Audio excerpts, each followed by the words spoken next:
I want to tell you about the night I found a dead man in my building. Not a stranger, Marcus, the night porter.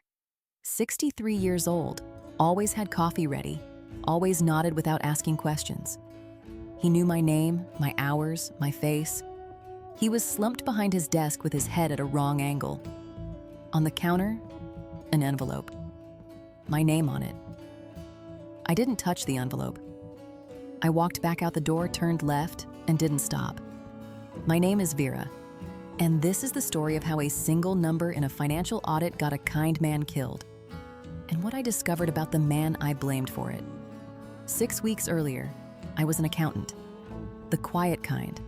Quiet offices, quiet documents, the quiet errors that no one else caught. I was good at it because I noticed things. The Moldova file came in on a Tuesday. 70 pages. Medical foundation, rural clinics, equipment procurement. Page 31. Transaction 43. 23 million euros. 6 shell companies, 3 continents. I sat with it for 40 minutes. Then I documented it as consistent with operating expenses, submitted the audit, went home, and spent the rest of the night telling myself I hadn't seen what I'd seen. I had seen it. And somewhere in a building I'd never entered, a system registered that page 31 had taken 40 minutes instead of 4. The flag went up. I had 7 days before everything fell apart. He came on day 3, Nikolai Voss. Alone. That was the first thing wrong. Men like Nikolai Voss didn't arrive anywhere alone. The fact that he did told me, before a word was said, that he'd calculated exactly how frightened I needed to be, and had decided not to add to it. I noticed that. I didn't trust it. He sat across my desk and looked at me the way you look at a problem you've already decided how to solve. Transaction 43, he said. I said nothing. 40 minutes on page 31. I'm thorough. You're careful, there's a difference. He folded his hands. Thorough people flag anomalies. Careful people understand them and decide whether to flag them. A pause. You decided not to. The transaction was, don't. One word, no volume needed. We both know what it was. I waited. How fast can you disappear? He said. I stared at him. The people who own that transaction know you've seen it, he said. 4 days before their process becomes something you can't outrun. He set a card on my desk, blank, just a number. Call this if you move. Once, he stood. Why would you help me? I said. You don't know me. He paused at the door. Because what they're planning to do to you is wrong, he said. And I'm in a position to prevent it. He left. I picked up the card. I didn't call it. Day 4, my colleague Anna didn't come in. Anna sat across from me every day. Terrible taste in movies. Made coffee for 2 without being asked. The only person in my professional life who knew my actual birthday. She didn't answer her phone. I went home. My apartment had been searched. Professional kind. Everything back in place. Almost. My keys were face up.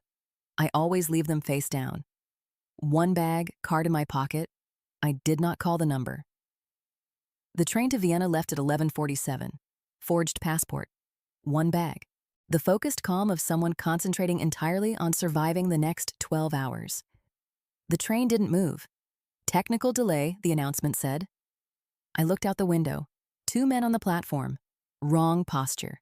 Not working. Waiting. They were looking at the train. I moved. 2 carriages, a service door. Downstairs 3 at a time. Onto the maintenance siding. Not the live tracks. I'd checked the layout when I boarded. He was faster than I expected. He caught my arm at the bottom of the stairs. I turned, used the bag as a counterweight, and we both hit the concrete. I scrambled up first. Ran. He was right behind me and I was not going to make it. Headlights. A car. Impossible speed. Stopped between me and the man behind me with the precision of someone who had timed it exactly. The window came down. Get in, said a voice I recognized. I got in. The man behind me stepped back. We drove. My hands were shaking for the first time in 4 days. You were on the train, I said. 2 cars back. Since Prague. You've been following me. Preceding you. You did not just say that. The man behind you works for the Petrov faction. You'd have made it to Vienna if the delay hadn't been theirs. He took a turn smoothly. You moved faster than I anticipated. Anna, I said. A pause. She's safe. Hotel in Brno. She contacted the Petrov faction 2 days ago and she thought she was helping you. She didn't understand who she was talking to. Not a betrayal. Someone walking into a trap wearing my name. You arranged her safety. Yes? Why? Because she matters to you. Simple, like it explained itself. It didn't. Not yet. Where are we going? I said. Property in Brno, clean. A glance. Or I let you out at the next service station. I thought about the man on the platform, Marcus behind his desk with his head at a wrong angle. Brno, I said. I hated him for 2 months, not because he was dangerous, because he kept being right. Every safe house exactly where it needed to be. Every threat materializing exactly as predicted.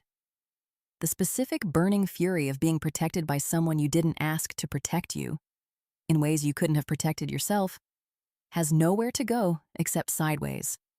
I was furious at him. He accepted it without defending himself, which made it worse. You've been tracking me, I said. Week 3, Bucharest. Yes, without asking. You didn't call the number. That doesn't give you the right. No, he said. It doesn't. I did it anyway. No justification, no reframe, just, I did it anyway. That honesty was more unsettling than any defense would have been. Week 6, Bucharest, Thursday afternoon. Same car parked outside. Twice. Different angle. Someone was watching. I called Nikolai. How many? He said immediately. 2 cars, 4 people. Don't move. A pause, something underneath the operational calm that I hadn't heard before. Vera, please don't move. He was there in 18 minutes. What happened in the next 7, I won't describe in detail. The 2 men who came through the front entrance did not stay. The 2 in the second car made a different decision when they understood what they were dealing with. When it was over, he came back inside, cut above his eyebrow, blood running into his eye. He hadn't noticed. I crossed the room and pressed a cloth against it before I'd decided to. He went completely still. It was Gregor, he said. Someone inside my own network. He sold your location 3 days ago. Your own person. Yes. His jaw was tight. I should have seen it. You can't see everything. In my position? Nikolai. First time I'd said it like that. His actual name. You came. That matters. He looked at me, and I realized I was still holding the cloth to his forehead. Neither of us moved. There's something you should know, he said, about Gregor. What? I knew he was a liability 3 weeks ago. I didn't move fast enough because I was managing other things, and I made a judgment call that I got wrong. He met my eyes. You were in danger tonight partly because of a decision I made. The room was quiet. You're telling me that? Yes. You didn't have to. No. I looked at the blood on his hands, not his. I didn't ask. I know, I said, but you did anyway. Vienna. 7 weeks later. I'd stopped running. I found an apartment, paid for it myself, filled it with things that were mine. He came for dinner on a Tuesday. He burned the bread. Again. That's the 3rd time, I said. The oven temperature is inconsistent. The oven is fine. You forget things when you're thinking. I don't forget things. You forget the bread every time. He looked at me. I almost smiled. He almost smiled back. And then neither of us did because something had shifted in that half second, and neither of us was ready to name it. I reached for the folder on the table. My hand passed close to his. I pulled back. He said nothing, but I saw him notice. 3 days later, I found something in the municipal records I hadn't been looking for. A funeral expense. Prague. Paid anonymously 6 weeks earlier. The name on the account was 3 shells deep. I knew those shells. I sat with my phone for a long time. Then I called him. Marcus, I said when he answered. Silence. You paid for his funeral. His family couldn't afford it. he said. And he died because of something that happened in my orbit. That made it my responsibility. You didn't know him? No. He didn't work for you? No. He was just a man who was kind to you, Nikolai said quietly. That was enough. I held the phone and didn't say anything for a long time. Vera, he said, I'm here. Are you all right? No, I said, but I will be. I hung up. Then I sat on the floor of my Vienna apartment and cried.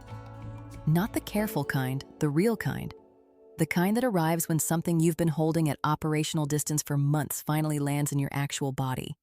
For Marcus, for Anna. For 8 months of being alone in something that kept getting larger. I cried for 20 minutes. Then I called him back.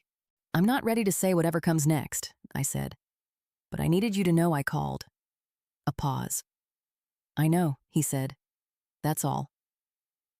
That's enough, he said. The truth about Transaction 43 came at 2 in the morning. His hotel room doorway. I'd found something in the records and couldn't wait until morning. He answered immediately. Jacket gone, shirt untucked, reading glasses pushed up on his head that I'd never seen before. I filed that away. The 22 files, I said. Identities, relocation packages, 8 years of security expenses. I held up the folder. Transaction 43 isn't criminal. He said nothing. It's witness protection, I said. Your uncle went to prison because people testified. Afterward, those people needed to disappear. And you've been funding their safety for 8 years out of your own accounts, routed deep enough that his remaining people could never trace it back. Still nothing.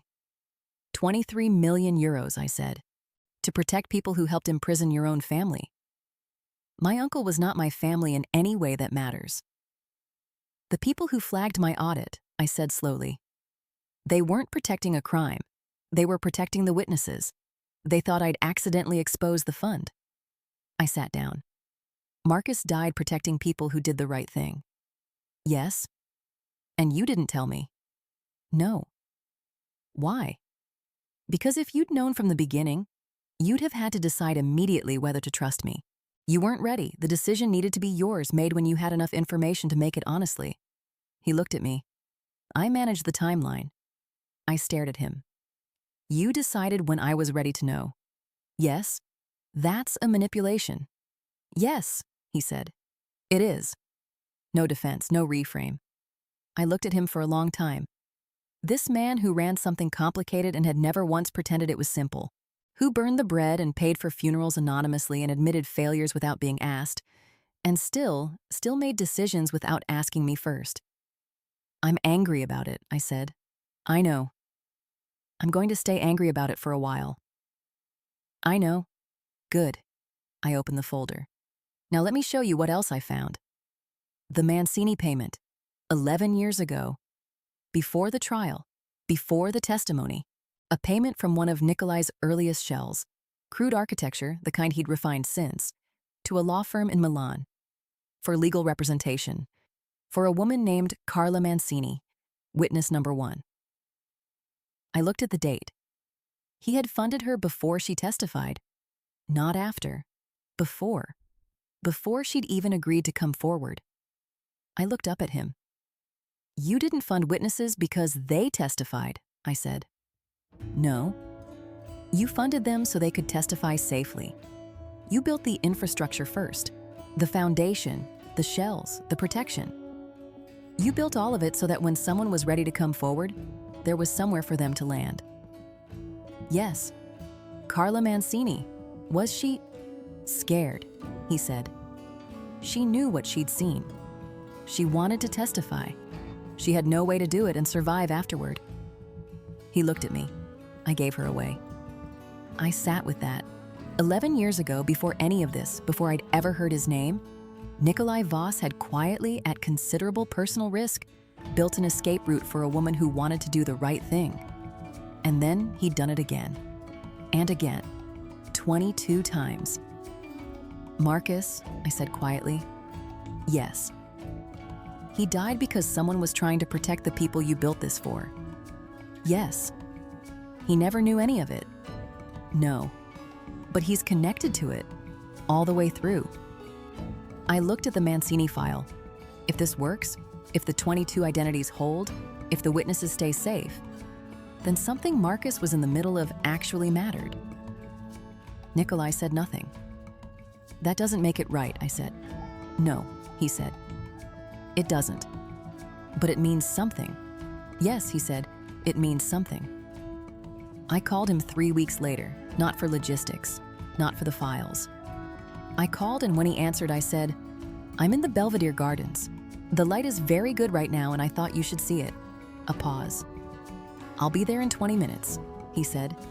He was there in 15. He stood beside me and looked at the light and didn't say anything, because he understood, as he seemed to understand most things, that some moments were complete without addition. After a while, he reached for my hand. I let him take it. Neither of us commented on it. We just stood there in the Vienna light, with 22 people living safely somewhere because of what he'd built, and Marcus somewhere in the architecture of all of it, in the way that people who are gone sometimes become part of the structure of what continues. 8 months earlier, I thought I was running from the most dangerous man in Europe. I wasn't. I was running toward the only man who had spent 11 years quietly building a world where the right people could be safe, and who never once asked me to become someone else to exist in it. He just waited, and proceeded, and paid for the funeral of a man he'd never met, and burned the bread. Every single time. Written by Isis Maga Hart, c. 2026, all rights reserved.